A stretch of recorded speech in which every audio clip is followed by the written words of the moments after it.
खबर शामिल करते हैं द्रावन कला से मोहम्मद आसिफ फारूकी की रिपोर्ट के मुताबिक द्रावन प्रेस क्लब का हंगामी इजलास रिश्तेदार सदर मलिक फैज मुनाकिद हुआ।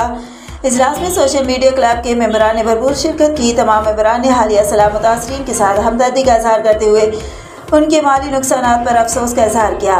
इजलास में मुतफ़िका तौर पर करारदाद मंजूर की गई कि मुतासरीन सैलाब के लिए सरकारी सतह पर तकसीम की जाने वाली इमदाद को मीडिया से छुपाया जा रहा है और तकसीम के वक्त मीडिया को इतला नहीं दी जाती, जिसकी हम पुरजोर मज़म्मत करते हुए DC डेरा AC द्रावन से फौरी नोटिस लेने का मुतालबा करते हैं।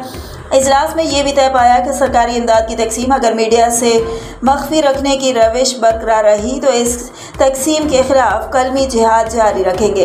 इजलास में ये भी कहा गया कि इमदाद की मुनसिफाना तकसीम चाहते हैं, किसी भी मुस्तहिक को महरूम ना रखा जाए और किसी भी गैर मुस्तहिक को इमदादी सामान ना दिया जाए।